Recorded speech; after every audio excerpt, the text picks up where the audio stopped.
ओम शांति। इस समय बहुत सी मनुष्य आत्माएं दुखी हैं। तो सबसे पहले हम दुखी होने का कारण जान लेते हैं। दुखी होने का सिर्फ एक ही कारण है कि हमारे द्वारा किए हुए विकर्म, वे पिछले जन्मों के भी हो सकते हैं जो हमें अभी याद नहीं है, लेकिन उनका रिटर्न अभी आ रहा है।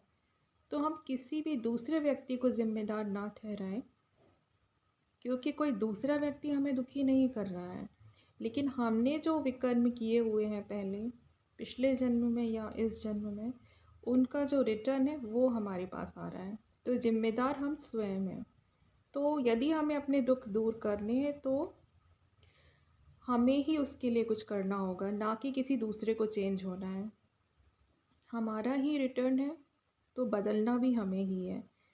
दुखों का मूल है काम, क्रोध, लोभ, मोह, अहंकार। ये पांचों विकार हमारे दुखों का कारण होते हैं। तो यदि हम चाहें तो हम इसी क्षण सुखी हो सकते हैं।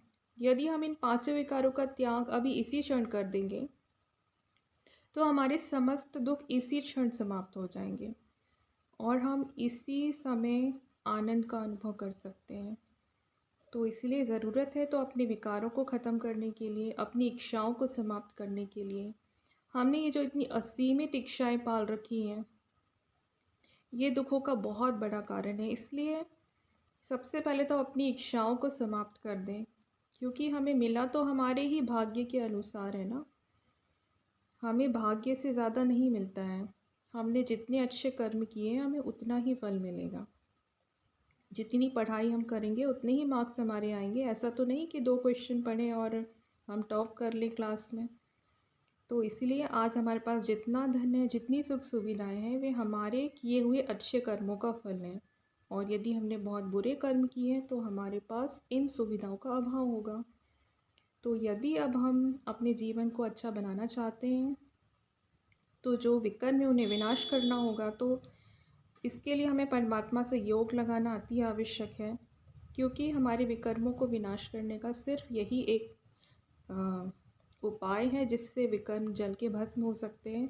यदि हम खुद से योग नहीं लगा पाते हैं तो हम ब्रह्मा कुमारी आश्रम में जाकर परमात्मा से योग लगा सकते हैं। जितना जितना योग लगाएंगे उतने पाप हमारे जलकर भस्म होंगे, तो हमारे जो दुख हैं वे दूर होने लगेंगे।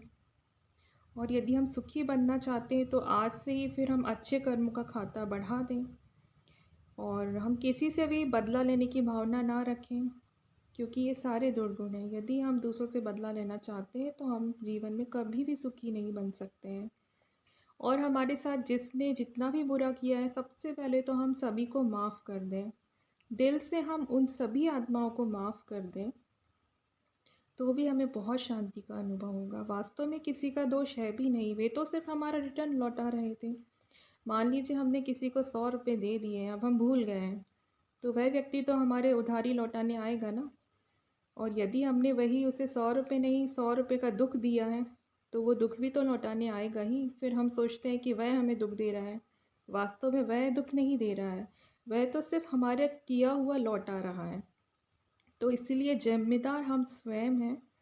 तो इसीलिए इसे ठीक भी हमें स्वयं करना है, ना कि दूसरों को। तो दूसरों को दोष देना आज से ही बंद कर दें। किसी से भी मन में बदला लेने की भावना नहीं रखें। जितना हो सके परमात्मा की याद में रहें। जितना योग बढ़ाते जाएंगे और सत्कर्मों का खाता बढ़ाते जाएंगे तो हमारे दुख अपने आप ही दूर होने लगेंगे। सारी इच्छाओं को समाप्त कर दें।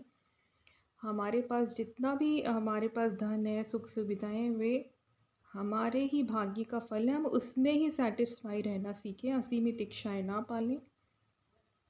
यदि अच्छे कर्म करेंगे तो अपने आप ही धन और अधिक आएगा, सुख सुविधाएं बढ़ती ही जाएंगी। और यदि बुरे कर्म करते रहेंगे तो हमारे जीवन में और ही दुख आता जाएगा। तो यदि सुखी बनना है, हम चाहते हैं हमारे पास धन अधिक हो, हमारी दुख तकलीफ़ें दूर हो, तो उसके लिए हमें अच्छे कर्मों का खाता जोड़ना होगा और परमात्मा के साथ योग बढ़ाना होगा। तो परमात्मा कौन है यह जानना भी बहुत ज़रूरी है। और यदि हम नहीं जानते हैं तो फिर हम ब्रह्मा कुमारी आश्रम में जाकर जो निःशुल्क रहता है वो कोर्स कर सकते हैं। और फिर आज से ही सिर्फ अच्छे कर्म करें। आज से हर इंसान को दुख देना बंद कर दें और किसी से भी बदला लेने की भावना ना रखें, और हम जिस भी परिस्थिति में हम उसमें ही खुश रहना शुरू कर दें, अपनी असीमित इच्छाओं को ख़त्म कर दें और किसी दूसरे व्यक्ति को कभी भी ज़िम्मेदार ना समझें। सारी ज़िम्मेदारी हमारी स्वयं की है, हमारे कर्मों का रिटर्न हमें मिल रहा है। तो यदि आज से हम अच्छे कर्म करेंगे, दूसरों को दुःख देना बंद कर देंगे, तो आगे से हमारा जीवन सुखी होने लगेगा। ओम शांति।